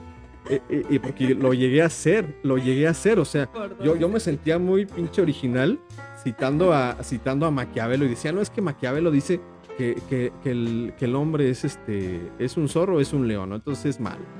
Y luego Rousseau decía que el hombre es bueno por naturaleza. Y luego, ¿quién más decía que era malo? Thomas Hobbes, ¿no? El hombre es malo, entonces por eso tenemos que crear un estado fuerte para que los hombres no se maten entre ellos. El hombre es el lobo del hombre. Y luego llegaba primero Voltaire como enciclopedista, que decía, no, ustedes están peleando porque es que no tiene sentido, no hay una naturaleza humana. Y luego llegaba Sartre y decía, ahí es donde yo ya me sentía más acá, bien postmoderno, ¿sí? Y decía, no, es que Sartre dice que no hay una naturaleza humana y todo. Fíjate, este debate, y todos citan a los mismos autores, y qué flojera, era yo uno de esos, qué pena. Sí, y es o sea, si lo dices a una persona que no esté inmiscuida en este ámbito, lo apantallas. O lo aburres. Sí, puede ser también. Pero ya cuando, o sea, entras más y te adentras y lees y todo, siempre se citan a los mismos. A Maquiavelo contra Rousseau, Thomas Hobbes contra Voltaire, contra Sartre. Sí. Y bien interesante cómo se está repitiendo. Sí, está bueno. Porque, pues justamente creo que estamos hablando como que de temas como existencialistas, que al final de cuentas creo que son, pues, la base para entender qué somos, quiénes somos y hacia dónde vamos, y como ser humano, ¿no? Ya no dejando de lado hombre, mujer, sí. Género no binario, o sea, entendiendo qué somos, ¿no? Y a partir de ahí, pues te puedes como que construir tu propia idea o intentar hacerlo, ¿no? Exactamente. Ya para ir cerrando poco a poco el programa, Martín Mirage me corrige y me da la frase que quería yo decir de Batman. Dice, ¿vives siendo un héroe o vives lo suficiente para volverte un villano? Batman, el Caballero de la Noche, 2008. Citado bien en formato APA y todo. Sí, lo dice Harvey Dent. Tiene el doble cara. Saludos, Martín. Y Alejandro Barragán dice, me gusta pensar... ya completó su comentario. Dice, me gusta pensar que los hombres también pueden deconstruir su masculinidad, y el escuchar a personas como Itzel te hace cuestionarte que muchas veces no ves el problema porque formas parte de él. Saludos, Itzel. Gracias, saludos. Viane Martínez Herrera dice, orgullosa de la mujer que eres, valiente y decidida, éxito en tu lucha, Itzel. Y ya son todos. Pues muchas gracias a todas las personas que nos vieron y escucharon el día de hoy. Un mensaje final que quieras dar. No estaba preparada para eso. No, pues muchísimas gracias. Muchísimas gracias a todas las personas que estuvieron aquí conectadas en el live. No sé cuánto tiempo pasamos, pero... sí, más o menos. Pero pues muchísimas gracias por estar, y pues definitivamente creo que esto que está pasando hoy en día, que creo que es una nueva vindicación del feminismo, de los feminismos, pues se debe a todas y cada una de las compañeras que están en lucha, y lo vamos a tirar, hermanas. Entonces, al final, pues nada más me gustaría dar unos saludos. Claro. Un saludo a mis compañeras. Pónganle una música como de sonidero aquí para que no. se interrumpa la música y de su saludo. No, póngamela de una más feminista. Ahí está, ahí tienes el eco. Ay, no, pónganle un cumbión. No, ya. No, es broma. Bueno, pues muchísimas gracias a las compañeras, los compañeros y las compañeras que nos vieron. A Dani Hernández, a Shan, a Mar, a Shoni, a Mariana, a Natalie, a Evita, a Octavio, a Josué, a Estefanía, a Diana, a Sofía, a Daniela, a mi querida Ari, a Eri, Roberto, muchas gracias, Roberto Hernández, nuestro amigo. Robert, saludos Robert. A Camilo, mi mejor amigo, a Jessica, muchísimas gracias, y a Carlos Ramírez, muchas gracias por el apoyo, y pues esperemos de verdad qué gran espacio y un honor estar contigo, Gabriel. Tenía años que no nos veíamos, pero ni hablábamos ni nada. Punto y aparte. Pero sí creo que este es un espacio que creo que es tuyo y lo estás personalizando, y yo espero de verdad que esto vaya como va ahorita, que creo que está siendo una plataforma muy exitosa, y sobre todo que está dando la oportunidad a jóvenes y además personalidades de distintos ámbitos para que pues platiquen, ¿no? Y sobre todo para que también otras personas puedan conocerla. No, realmente, gracias a ti, la idea del programa es que nos debemos a nuestros invitados. O sea, yo nada más soy como que un escaloncito para que el invitado se luzca. O sea, tampoco es que lo voy a poner a prueba, ni lo voy a exhibir, ni todo. A lo mejor sí, o sea, sí voy a dar mi punto de vista, porque no me gusta quedarme callado, pero parte del éxito del programa, o sea, es del invitado. O sea, y agradecemos no nada más a ti, sino a los que están, como si ahí lleváramos 300 programas, ¿no? Pero sí, 300. Pero sí, sí agradecemos a las personas que han asistido, que nos han visto y todo, porque nos aportan mucho, y como te decía yo, también se trata de elevar el nivel del debate, porque los programas, por lo menos aquí en Tehuacán, a nivel local, dan mucho de qué desear. O sea, es nota roja, son cuestiones de desinformación, ¿no? O sea, se llaman medios de comunicación, pero lo que hacen es desinformar. O sea, está bien cañón. Y oye, estoy viendo aquí mi guión, porque, o sea, yo tengo los guiones así como por si la plática no se da, como que si se está atorando así, entonces ya recurro a mi guión. Y estoy viendo acá, que puse poesía feminista, y ya no hablamos de esa cuestión. Igual y nos puedas comentar algo muy, muy rápido. Digo, yo tengo mis ideas igual acerca de la poesía. Por ejemplo, la teoría crítica, muy particularmente Adorno, muy, muy cuestionador de la poesía después de Auschwitz. Incluso no es cuestionador, o sea, es contundente, ¿no? Y dice, después de Auschwitz, la poesía es barbarie. O sea, la poesía ya no es posible después de lo que vimos en la Segunda Guerra Mundial, del exterminio de los judíos y de toda esta barbarie. Él dice, todos los poetas, todos estos cuates que se quieran hacer los románticos, idealizar y de pensar en que hay, o sea, están locos, eso no es posible. Pero esa es mi idea sobre la poesía, no sé qué es. ¿Es tu idea? Sí, yo también la comparto. Digo, mucho tiempo fui idealista y me gustaba la poesía y todo. Incluso yo también escribo poesía, pero otro tipo de poesía. Otro tipo de poesía, o sea, ahorita me gusta la poesía, por ejemplo, del realismo crudo, de autores como Charles Bukowski, Dan Fante, John Fante, que son autores norteamericanos y todo, pero te digo, es mi idea de la poesía. Fíjate que este año me he adentrado un poquito a la poesía feminista, sobre todo como una arma de liberación. Creo que la poesía sí puede ser liberadora y puede ser dándole como ese énfasis poético a todo esto que está pasando. A lo mejor de alguna manera un poco más romantizarlo. Sí. No, bueno, más bien no es romantizarlo, pero sí es de alguna manera pues hacerlo menos crudo, ¿sabes? O tal vez visibilizar ciertas cosas, ¿no? Ajá.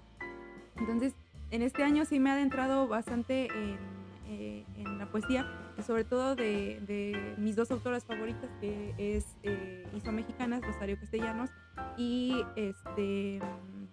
Elena Garro. Pero además pues hay muchísimas autoras mexicanas y latinoamericanas. Como Pizarnik, ¿no? Pizarnik es sí, sobresaliente. exacto. Fíjate que a ella no la he estudiado mucho, pero sí he visto que tiene muchísimo material muy, muy, muy bueno. Y uno de mis favoritos, de mis poemas favoritos, que de hecho cuando me iba a presentar lo iba a decir porque me parece muy revelador. Este poema es de Rosario Castellanos, sí, y se llama Autorretrato. Y una de sus, bueno, nada más dando un poquitito de esto, decía: gorda o flaca de acuerdo a las posiciones de los astros, los ciclos glandulares y otros fenómenos que no conozco. Rubia si elijo una peluca rubia, o morena según la alternativa. Soy más o menos fea, todo depende del maquillaje y de la mano que aplique el maquillaje. Entonces, siento que es este poema, yo invito a la audiencia que nos está viendo a que pueda leerlo, y otros más. Por ejemplo, hay uno que se llama Gabriel, que Gabriel es su hijo, y son poemas que creo que están también muy adelantados a tiempo, en que incluso pueden causar un poco de pues no sé, como un poco de pues a lo mejor como que eleva un poquito pues no sé, es que son muy, ay, es que no tengo la palabra exacta, correcta para decirlo, pero transgresores, exacto, creo que esa es la palabra, transgresores. Y por ejemplo en el poema de A Gabriel, que es un poema que habla sobre su maternidad y sobre el otro lado de la maternidad. O sea, sí quiero, o sea, la maternidad, o sea, sí te quiero a ti como hijo. Se lo voy a enseñar a mi mamá. Saludos a mi mamá. Saludos, señora. Pero sí dice, pero me quita el bocado que yo tengo de la boca. Sí. Pero mi hijo me hace estallar de cólera, o sea, ok. O sea, como que ese otro lado de la maternidad. En contra de la romantización de la maternidad, ¿no? Exacto, que es un tema que no platicamos y que está también bien interesante, sí, el plantearlo. Y que también toca Simone de Beauvoir. Sí. Y ella dice, o sea, prácticamente dice, mujeres no sean mamás. O sea, es bien contundente. Sí, y imagínate, o sea, si hoy en día es complicado decirle, oye, está complicado ser madre, sí, replantéate la idea de ser madre. Ahora en ese tiempo pues era más difícil, ¿no? Pero claro, sí, la idea también creo que de la poesía era, o es esta, ¿no? El tocar diversos temas que no son pues generalmente como de temas tan comunes, sí, o que pueden ser más liberadores. Entonces pues yo pues invitaría a que puedan buscar a Rosario Castellanos, a Elena Garro, a Pitamor, a Pizarnik, entre otras muchas mujeres. Ya como recomendación. Exactamente. Y yo como recomendación, hay un poema que me gusta mucho de Dan Fante, ya para terminar el programa, y ya no nos vamos a extender más. Un poema de Dan Fante, que es hijo de un poema mucho más famoso que se llama John Fante, los dos norteamericanos. Y Dan Fante dice algo más o menos así, palabras más, palabras menos. Dice, yo era, o sea, no es poesía que rime, es poesía moderna, del realismo crudo. Y Dan Fante dice algo así. Dice, yo era un tonto de la fila de hasta atrás de la clase de catecismo. Cuando me pasaban a leer los libros, las letras de los libros pinchaban mis ojos. Confundía yo la D con la B, la V con la U, confundía yo la Y con la X y no me gustaba. Dice, pasaron 20 años después hasta que yo intenté, o hasta que yo leí un instructivo, hasta que yo intenté leer un contrato, hasta que yo intenté leer la renuncia a mi trabajo. Dice, pero escúchame, cuando se trate de escribir, lo que me sale del corazón y lo que me sale de las entrañas, yo voy a levantar mi mano siempre.